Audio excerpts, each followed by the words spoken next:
country, obviously, not just through Akshata, but your in-laws as well. Could you tell us a little bit about those linkages which have been so important for you in your life and how you've balanced those with, being a British Prime Minister? Well, first of all, good evening, and good evening to everyone. It's a great pleasure to be with you all. Look, Mr. Sunak, I'm half convinced if you fight an election somewhere in India, there's a good chance you may win. there's no danger of that, don't worry, Rahul. I'm perfectly happy in the UK Parliament. Look, India means an enormous amount to me, but it also means a lot to the UK. I think our two countries are inextricably linked by ties of history, of culture, of family, and increasingly economically as well. But for me, my story, I'm of Indian heritage. My family came to the UK from India via East Africa, and I was raised by Hindu faith being a very important part of my upbringing. And that's why when I first became a member of Parliament, I took my oath of office on the Bhagavad Gita, and I always had in Downing Street, both as Chancellor and as Prime Minister, a little Ganesh on my desk in Downing Street. And even now, when I'm back visiting my parents at home, I'll visit the mandir where I grew up. But you touched on it in your introduction. Then I also met my wife, Akshata, who is, of course, Indian. And even though she's South Indian and I'm Hindu Punjabi, so there was some learning to do on both sides. Although, thankfully, not as dramatic as that movie Two States, which I thought was, on reflection, a good thing. But I didn't know Bangalore. I mean, I came to India, but I didn't know Bangalore, which is a city that I now have a most close connection with through her, and of course my in-laws. And I think, at least, I think they're over here. Yeah, they're right somewhere here, I hope. There they are. There's Narayana with my in-law. I don't know where my mother-in-law is if she's right here. Behind Mr. Murthy. Oh, she is. Both of them are there. There they are. And these two, obviously, then coming here as family rather than almost different when you're a tourist is very different. And they are both wonderful, not just grandparents to our two young girls. But you asked about the links politically. They were also very helpful in all my election campaigns. Because, well, they would come. They would put on my hoodies that we have with my name on it, and they would just go on, knock on doors, deliver the leaflets, collect the voting instructions, and they've done that on all the elections, which has been very helpful. But actually, the most important thing that they have done for me is ensure that I fall in love with RCB. Yes.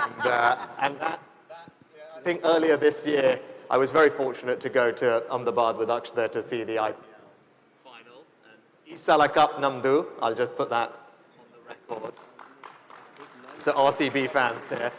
But actually, I'll finish on this because that maybe this will be better. Yeah, I think actually being at that final really struck me because I went down to see the team afterwards and to celebrate. And actually, there were so many Brits there. So Phil Salt, Liam Livingston, playing in the team. Jacob Bethel had been there earlier in the year, and Mo Bobbat is the director of cricket. And it demonstrated those close links between our two countries. But then also, if you think of British cars, you think Jaguar, you think Land Rover, of course, made in the UK, but now owned by a great Indian company in Tata. So it's a sign of the increasing bond between our two nations. Can I just jump in for half a second? You were talking about your Indian roots. Is it true that you proposed to Akshata on a cliff in California in Kannada? That is exactly true. Okay. Yeah. You're very well informed. This is what you expect from a good Indian son-in-law, even though he's not fully Indian son-in-law, but he kind of, Indians feel that way. The moment you come to a public gathering, the first thing you say is tell your in-laws how wonderful they are. Rishi Sunak, full marks, 10 on 10 for striking just the right notes as we get started. Ladies and gentlemen, she'll be here on stage a little while from now, but can I request you to welcome the serving Prime Minister of Sri Lanka, Harini Amarasurya, who's just joined us. Ma'am, we are delighted to have you here, and we look forward to hearing from you later in the evening. Thank you. Padmaja, the perfect Indian son-in-law. Absolutely. You know what they say, a family that raises its in-laws stays together and campaigns together. Yeah. But I also have to ask, when you're watching an India versus England match, who are you cheering for them? Because that's a tough choice. I'm obviously cheering for England. but have a very soft spot for India, as you can imagine. And that's why I get my fix through RCB, so that's my other great passion, as well as my home football teams. But I'm also actually, my constituency in England is in Yorkshire, which is probably the most cricket-mad part of the UK. And I'm very fortunate in that, because there is cricket everywhere in my life at home. And one of my favorite players, well, growing up, was Rahul Dravid, and trying to copy his brilliant technique. But Joe Root is obviously currently, the best English batsman, scored more runs than anyone else, and he's a Yorkshire cricketer. So but can I just ask you, sir, Bumrah or Anderson? Who would you pick? So I was very fortunate to recommend to His Majesty the King that Jimmy Anderson should be awarded a knighthood. And we spent a lot of time, as I've just done. But objectively, sir. Sorry? Objectively. Objectively, his career over the 20 years that he has been in the England setup is genuinely inspiring. And having spent a bit of time with him, not only is his commitment and his work ethic inspiring, I think his humility is quite extraordinary for a top-tier sportsman, and that really struck me. He has a very special personal story, his background coming to the sport, and I'm delighted, because we obviously, unsurprisingly, we celebrate batsmen a lot, but Bumrah is superb, but Jimmy Anderson, Sir Jimmy Anderson now, I think would have to be my pick. I can go on with the cricket questions, but then... I know, otherwise we can turn this into a cricket interview. You might want to talk about some geopolitics, I think, at some point. Yeah, because we're talking about the FTA, and it's been signed by India and the UK. We had the Prime Minister here last week, and that pretty much sealed the bonhomie. Where do you see the relationship between the two countries going next? Where does it go from here? It was great to see the trade deal being signed, something that I started work on, and I'm really pleased that the new government concluded it, and the great couple of trips we've just had. Modi ji coming to the UK, the Prime Minister coming back here with a big business delegation, which was a great success. Now, look, I think trade, beyond the trade deal, there are two important things that trade deals signify. In my mind, beyond the tariffs that are reduced here and the barriers reduced there. The first is, in a world that is becoming more protectionist, which I know we'll talk about in a little bit, actually countries like the UK and India signing a big, deep trade deal just sends a very positive signal to the world.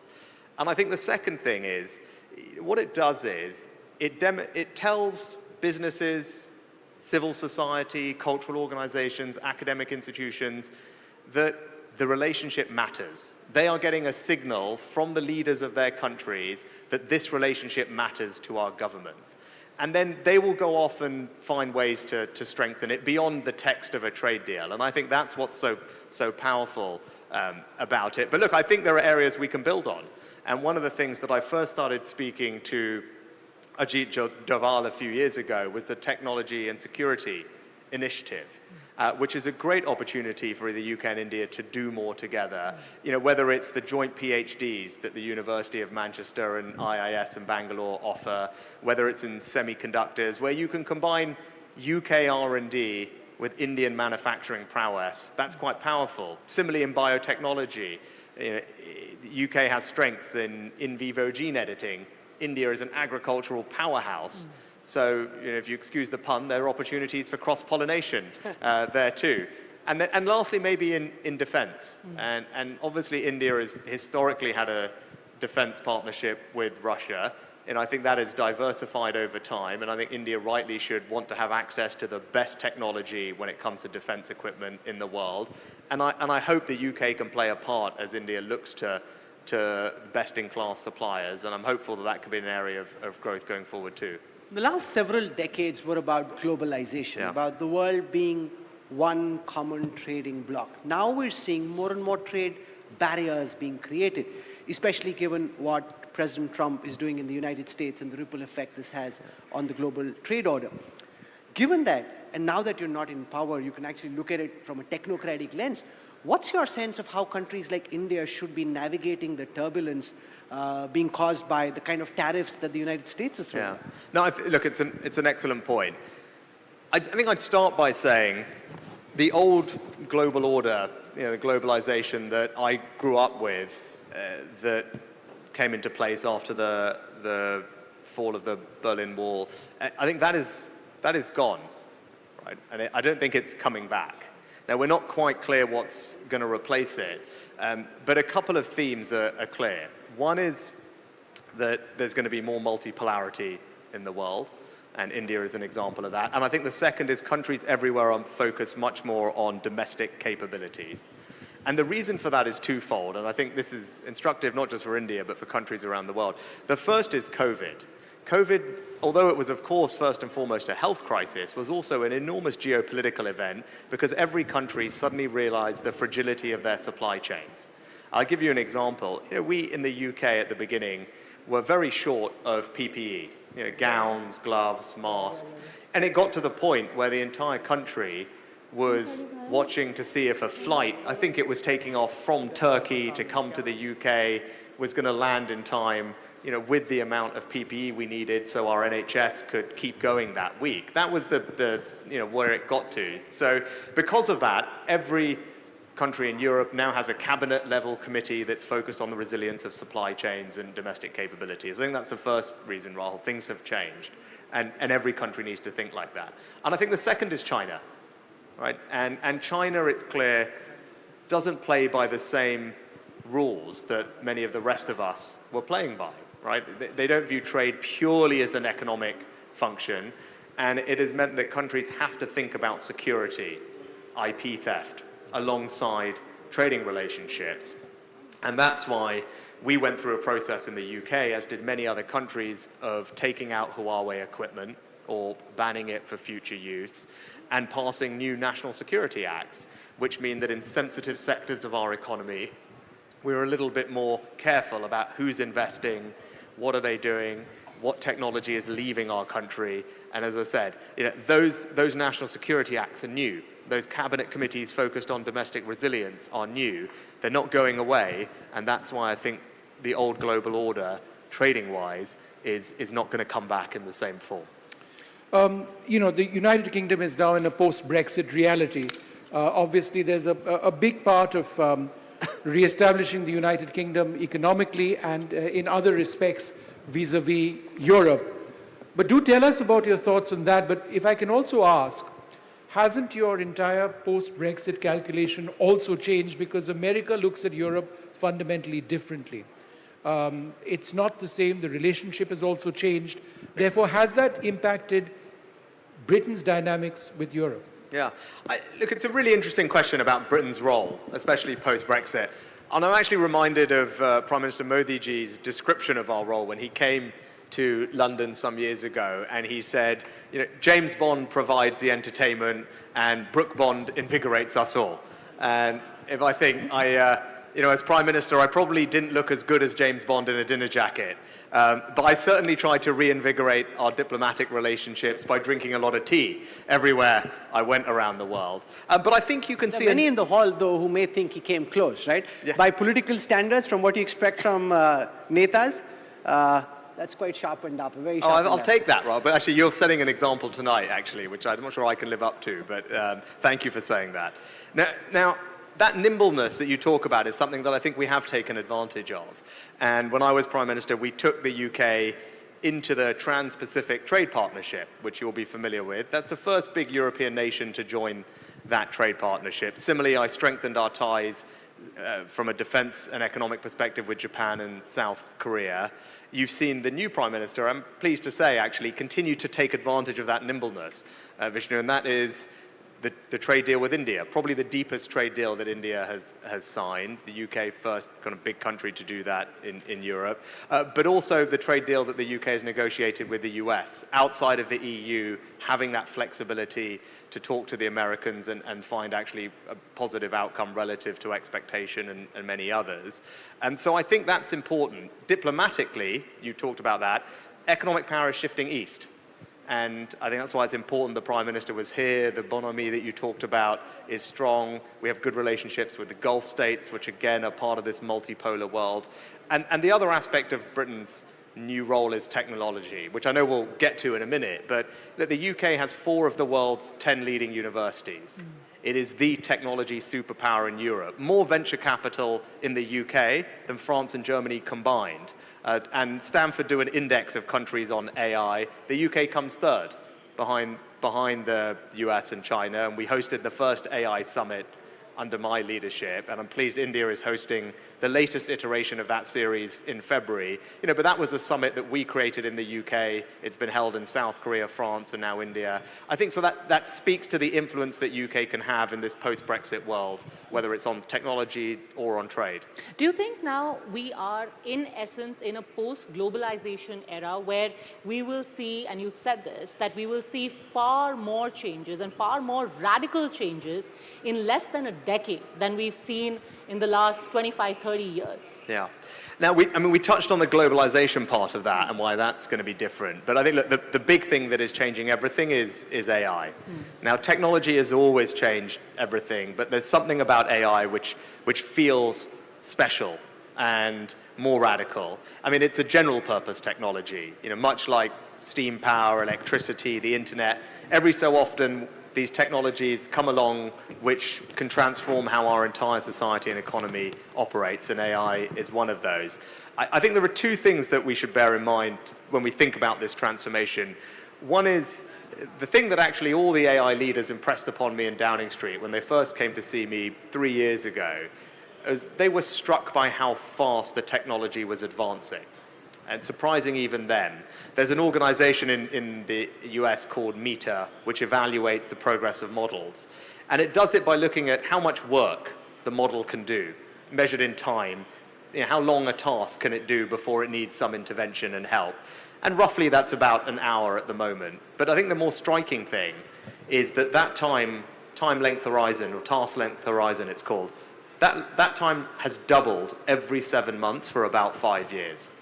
So if that trajectory continues, before you know it, these models will be capable of replicating a month's worth of human work just like that. And that is, I think, one way I think about it. The other thing is the speed of adoption. In the past, it took a long time for technologies to spread through an economy, spread through a society. The telephone took maybe 70 years to get to 100 million people. Electricity took 50 years.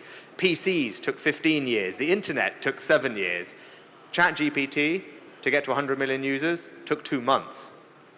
And I think that is what is striking about the pace of change here, how quickly this new technology is being adopted around the world, and just how transformative it is likely to be in the very short future. While Mr. Sunak was in power, he was organizing conferences on different developments and trends in AI.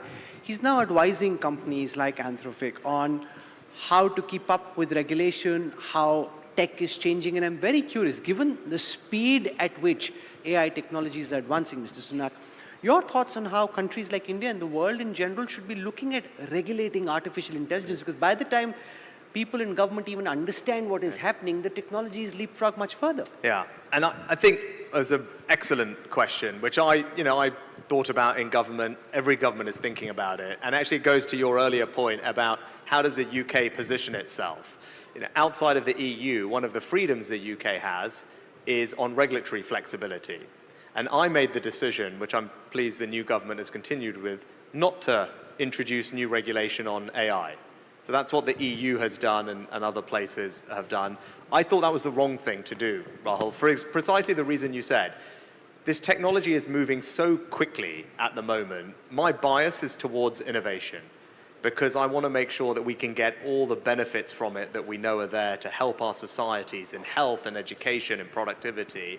And if we start regulating it before we even know how it's going to operate, I think we're going to crimp growth. And that is what lots of companies would tell you is happening in the EU. Now, that said, I do think it's important for governments to ensure the security of their citizens. And I think we do know that AI in the wrong hands can be used for bad ends. And that's what I did in the UK, is to create a new AI security institute, which has the technical expertise, working with our intelligence services and related bodies, to evaluate these models, to make sure that we understand what security risks they pose, so that we can then, if we need, take corrective action. And I think that is the right place for government intervention at this moment to be. It's to be pro-innovation, encourage the adoption of these technologies, have a mind towards the security risks and develop the expertise to deal with them in the same way we would with everything else. And things like cyber risk or bioterrorism are things that we need to be aware of and protect our citizens against and make sure we are ahead of the game when it comes to AI. But outside of that, my bias would be in favor of innovation, which is I'm pleased what the UK is doing. India is the fastest growing large economy in the world. Do you believe that India's success globally, India's importance globally, is directly linked to our economic status? Yeah, look, India clearly is an economic superpower. If you think about it, in the last few decades, it's tripled its share of global GDP, which itself is an extraordinary thing to say. But I'll give you maybe a different example of illustrating the power, which talks to the economics, but also broadly. For the first time in I think about 100 years, in 2028, cricket is going to be an Olympic sport again. Right? Now, that is purely and simply because of India's new power and status in the world. Now, of course, there's an economic aspect to that because the broadcast rights are economically important to the IOC and the value in India will be higher if cricket is included. But it also, I think, speaks to the fact that if you've got 1.4 billion people becoming more economically, culturally, geopolitically significant, their desires, their needs, their wants are going to get recognition in the world. And I think cricket is a great example of that. But more broadly, look, of course, the economy is growing very fast. We talked about some of the things that are special about it. But I think when I look at economic growth going forward, a couple of things stand out to me: energy and technology. We talked about AI, and India is very well placed in AI, but AI is an energy-hungry innovation. You need energy to power these data centers, which is why the energy plan that is in place in India, I think, is so important. And then if you look at that Stanford index that I mentioned that ranks all those countries, I was very proud to say the UK is third, but very close, just behind us, catching up very quickly, India is fourth. And as Prime Minister Modi ji always used to remind me, India also just about overtook the UK with the number of unicorns that were created. And that is a sign of, I think, the technical capability of the population here. Actually, Dario Modi, who's the founder of Anthropic, the company that I provide some advice for, was recently in India just a few days ago, and he was completely struck by the talent of the young entrepreneurs working on applications for AI to make sure that they have an impact here in India. So I think, look, there's a very exciting future economically, but I think it goes broader than that, and I think cricket is a good example. Speaking of cricket, we have the former Australian Prime Minister, Mr. Tony Abbott, with us here. We've got the Sri Lankan Prime Minister, Harini Amarasurya. We'll have the Indian Prime Minister. Maybe we can just do a toss-up and hopefully figure out at least till the semi-finals where we get to in 2028. And after that, then we can decide. You'd all guess. Otherwise, essentially, we're rooting for India. Australia, Mr. Abbott, is a little tougher. So is England. But the Sri Lankan Prime Minister is our guest. Anyway, as long as India is in the final, we'll take on any of these countries. Padmaja. Well, Tony and I have the Ashes to worry about in a couple of months' time. So. Yeah, and all that aggression on the cricket field that we see from India, from all the countries, in fact, we're looking also at a very aggressive phase of trade. You spoke of how trade is the new currency now, and in a very transactional, aggressive form of trade that we are seeing internationally. How do you evaluate the stand that India has taken vis-a-vis trade, tariff? How do you look at India's stand? Look, I think... And especially keeping in mind the way our economy is growing, the way we have pushed our economy and put it on the fast track.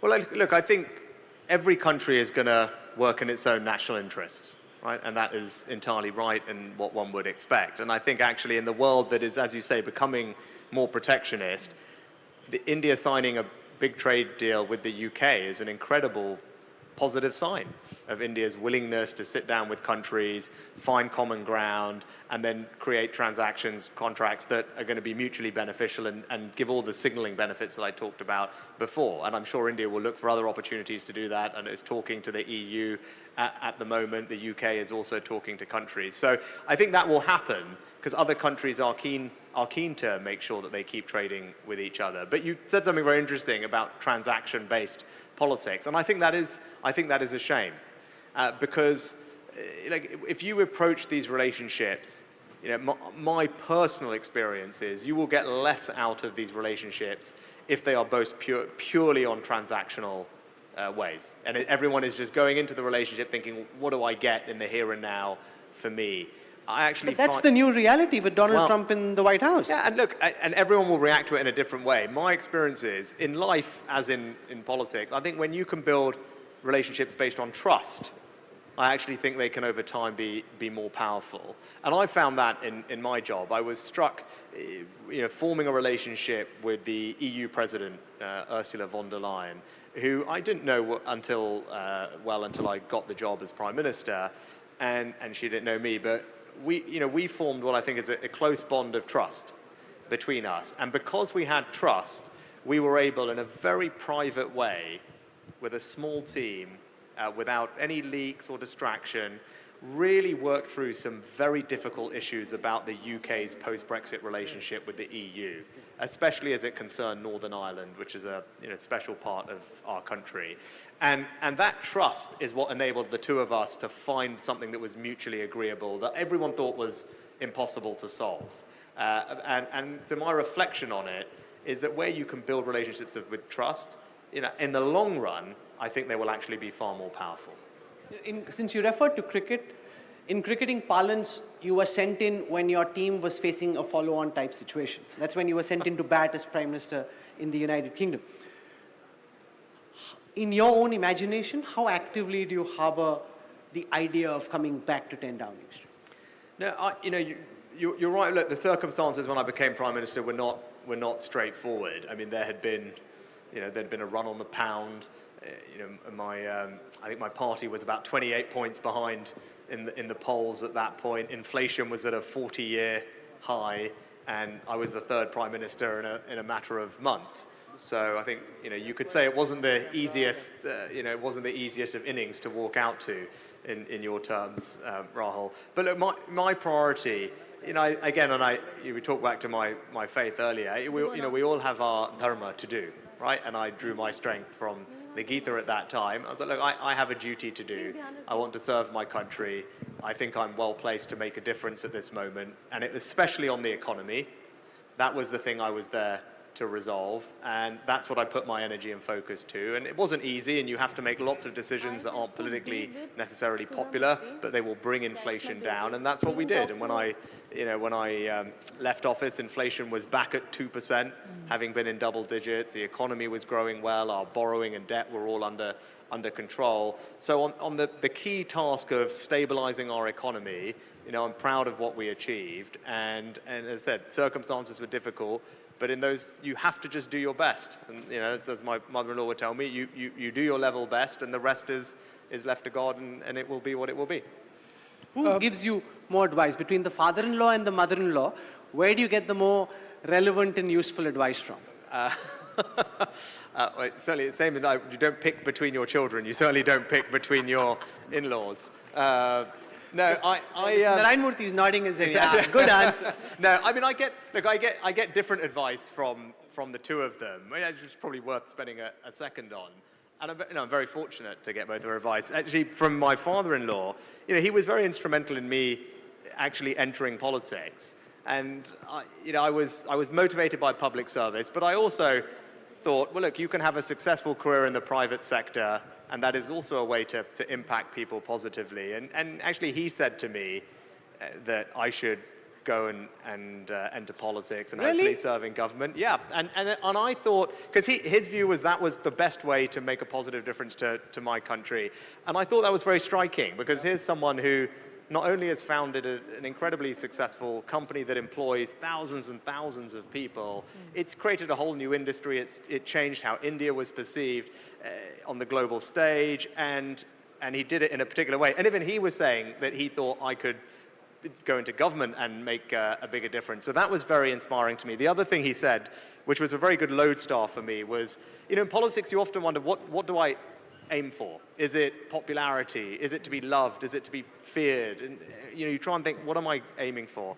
And in the same way that he organized his life, the thing that I took from him was to aim to be respected. And whether you're a corporate leader or a political leader, I think that's a great anchor to have. is aim for people's respect. It doesn't mean they're going to always agree with you, and you accept that. But if you're trying to be respected, it will lead to all the behaviors that I think will make you successful, and you'll look back with pride. So that's what I got from him. But my mother-in-law, what I learned from her was just an extraordinary compassion and empathy.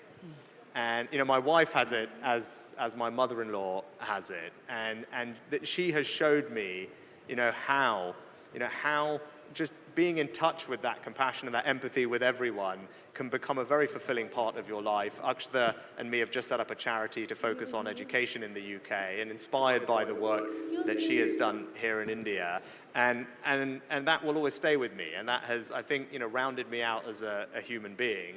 But also when I see her communicate, and you talk about winning elections and things, I often think, the way that she can connect with people from every walk of life, whatever their background, in her way and with her authenticity, I think is extraordinary. And that is something that you can only watch and marvel at. I don't think it's something that I can necessarily learn from, although I wish I could. Wow. So you've been labeled as an anti-immigrant. Now, it's one thing to have a problem with illegal immigration, but there are so many around the world, not least of all in India, who aspire to be legal immigrants in the United Kingdom, enter the United Kingdom as students, and then perhaps get an opportunity of being there either on a skilled worker visa or initially on a graduate worker visa. If the United Kingdom doesn't give the same opportunities that have once existed, then I would suggest that your universities would be poorer because the UK wouldn't be perhaps number one as a choice for Indian students. So look, on the issue of migration, you're right. Look, I come from a family of immigrants, and I'm very proud that the UK is a multi-ethnic, multi-faith democracy, and I'm living proof of that. But I think, look, we have to separate on migration. There are two very clear policy areas that require focus, particularly in the UK. The first is the issue of illegal migration. And we've had an issue of people coming to our country illegally, and that's not acceptable. I mean, obviously from a very practical issue of security, it should be for the government who decides who comes to your own country. But also, as I said, it's just fundamental to our sovereignty, to any nation's sovereignty, that the people of that country decide who is coming. And that's why this issue of illegal migration is so important. And I set out a bunch of measures to tackle it, which at the time felt radical, but I'm pleased now many countries in Europe have said the same things that I said back then about changing some of our outdated international frameworks to help us deal with this problem and send people away if they come illegally. So that's the first part. And look, on the topic of legal migration, what happened after COVID is the numbers in the UK really soared much higher than anyone expected or was appropriate. And that's why I took strong action to start bringing them down, which they are now doing. And I think it's important that that is seen through and seen through to completion. Alongside that, of course, the UK and every country wants to be a beacon for the world's most talented people to come and help contribute economically, to help grow the economy. And I'm struck, you see the success of the Indian diaspora all around the world, particularly though in technology and entrepreneurial companies. The UK, I think, like the US, I think there are some studies which show almost half of the fastest growing, particularly tech businesses, are founded by immigrants. And I think that's an important thing for us to keep in the back of our heads as we think about driving future growth and making sure that we are always a beacon for the world's most talented, skilled people who are willing to come and contribute economically, but I think crucially also integrate into society. Because what we can't have is people living separate lives. It's important that there's integration and some common bonds. Because, you took a very strong stand on immigration.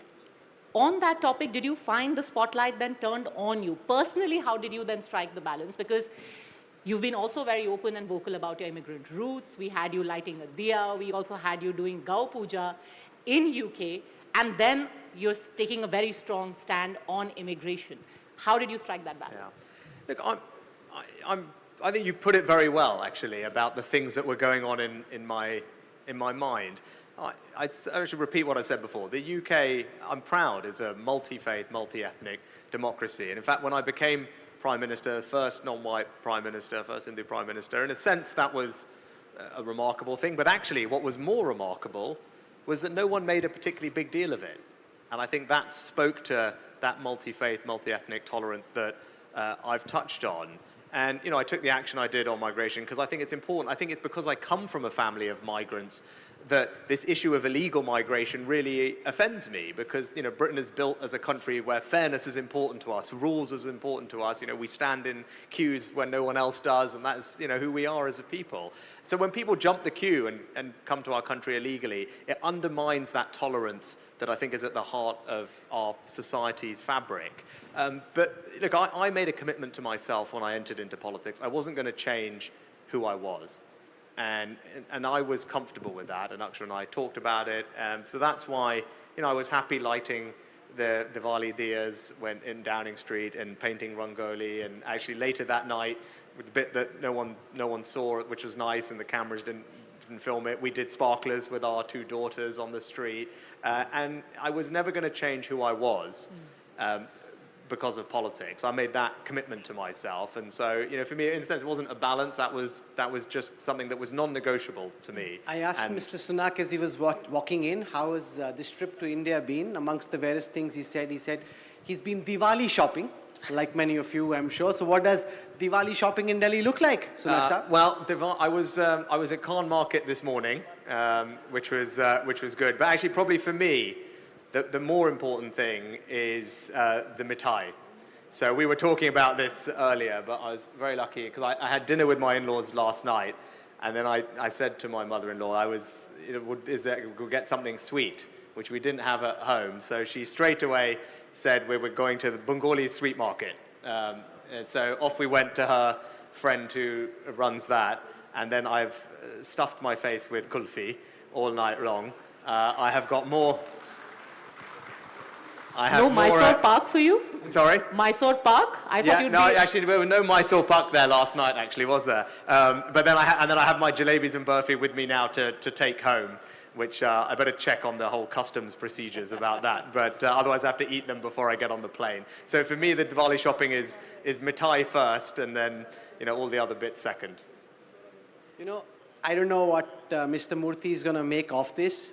I know he said that keep me away from the limelight, but Mr. and Mrs. Murthy, you've been just such an integral part of this conversation, and we'll be very amiss if we didn't bring the mic to you just for a moment, because we've heard so much about what Mr. Sunak thinks about his in-laws, and given that you, Mr. Murthy, nudged Mr. Sunak towards politics, I'm very curious to ask you why you wanted Rishi, your son-in-law, to work towards public office and be in politics. How did that happen? And what do you make of his very distinguished career, being the first person of Indian origin to be Prime Minister of the United Kingdom? What do you make of it, Mr. Murthy? Ladies and gentlemen, can we have a very warm of applause for Mr. Narayan Murthy? He is intelligent. He was highly accomplished in his work. He is a man of integrity, man of principles. We have seen so many transactions that brought these things out. So therefore, he is a wonderful example of somebody that should be in politics at this point of time in the world. Mrs. Murthy seems very inspired by you as well, very clear instructions like in all your textbooks to your son-in-law. Who listens more to you, Sudhaji? Your daughter listens to you more or your son-in-law? Well, both, I think. So I call Rishi as my new son. I've dedicated a book to you, Rishi, my new son. That's absolutely fantastic. But Rishi listens to me more, I think. Between the two. Rishi listens. I wonder what Akshata would say when she listens to this. I'm sure she's... Thankfully, she's not here, so that's good. But we have to ask you this, since your father-in-law had nudged you into politics, what next? Is it going to be PM Sunak or Professor Sunak? Well, my parents were unhappy I was not Dr. Sunak, so I think they would be much happier with Professor Sunak next if there was an option. But no, look, I want to keep being useful. and productive. And what I hope is I can draw on my experience in government, my experience of business and technology to keep making a contribution to some of the things that we've been talking about. Actually, your questions covered the whole range of issues that leaders are grappling with here in Europe, everywhere else. And I hope I can draw on my experience to make a constructive contribution to how do we tackle some of those challenges to move our countries and societies forward. And I've gone back to do public policy work at Oxford University and Stanford University, both of where I studied.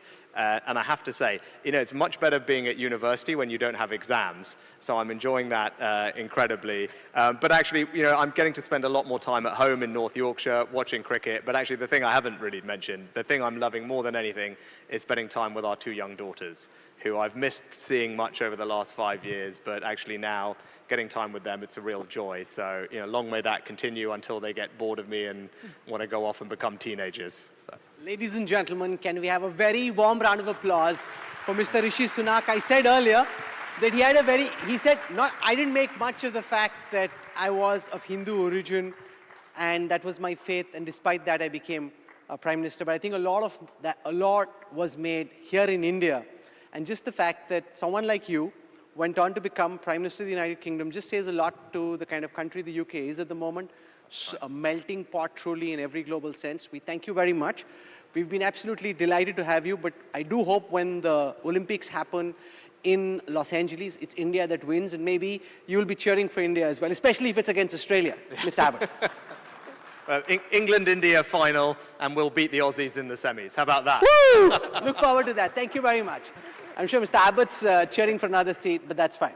As long as India is winning, we're all fine. Thank you very much, Mr. Sunak, for coming. Thank you very much. Thank you very much. Thank you, sir. What a pleasure. Thank you. Brilliant. Thank you. So lovely. Thank you very much. Great. Let me leave this there.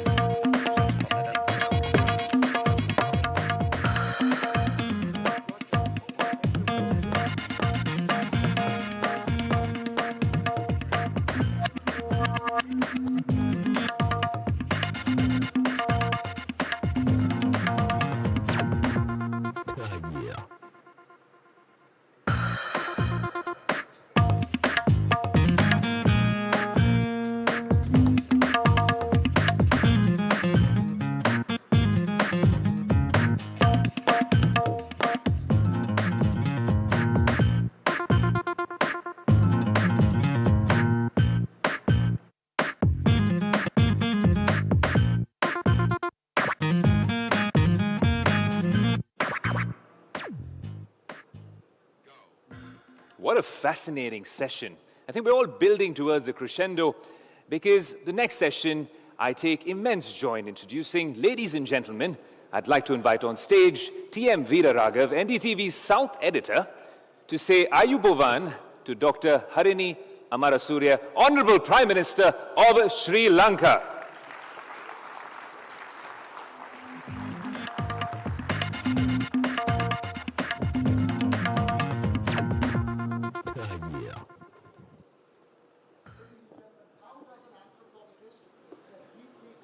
Activist find the job of being a prime minister, navigating political compulsions and learning the art of statecraft. How does she steer change in uncertain times? I don't know the answer, but our next speaker should know the answer. It's an honor, madam, to have amongst us the anthropologist amongst political leaders, the Prime Minister of Sri Lanka, Dr. Harini Amarasurya. Namaskar, Ayabovan, Vanakkam. Madam Prime Minister, I'm going to try a bit of Sinhala with the help of Google. India Vata Sadarayana Piliganimu, which is welcome to India, welcome to the NDTV World Summit. Those pictures on your screens that will play now, ladies and gentlemen, is the Prime Minister in the making. She was once at the lawns of the Hindu College, where she had many, many discussions, as she expressed yesterday, during her time between 1991 and 1994. A young Harini Amarasurya. You won many young hearts yesterday, madam, at the Hindu College, judging by the applause that you got, and I'm sure you're going to do the same to this audience.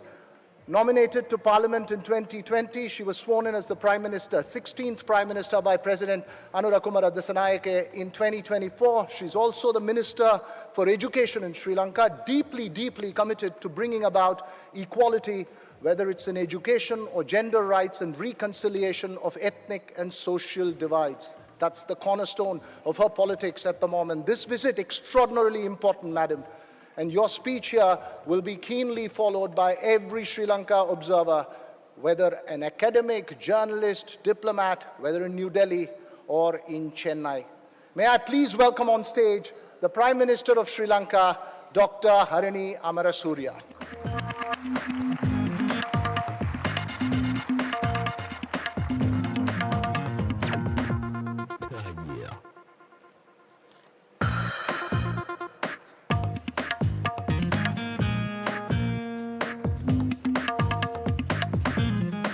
Madam, before you start your keynote, I'd like to be the insufferable television journalist and ask you a couple of questions about your time in India. It's been nostalgia the last 24 hours for you. Absolutely. What's the most powerful memory of your time here? Is there a Hindi film? Is there food that you ate here that you miss dearly? Yes, Chola Bhatura. I Chola love Bhatura. Chola Bhatura. And a Hindi film? And Hindi film. The first Hindi film that I ever saw was Abhiman, and that was in Sri Lanka, and I loved it, and I still love it. Abhiman. Abhiman. All right. Thank you. You speak a little Hindi, ma'am? Toda, toda. Thoda, thoda Hindi. Well, you can finish your speech and I'll quiz you a little bit in Hindi after the speech is over. Please don't. Thank you very much. Excellencies, distinguished guests and delegates, friends, ladies and gentlemen. Ayubovan, Vanakkam, Namaste. It is a pleasure to join you at the NDTV World Summit 2024.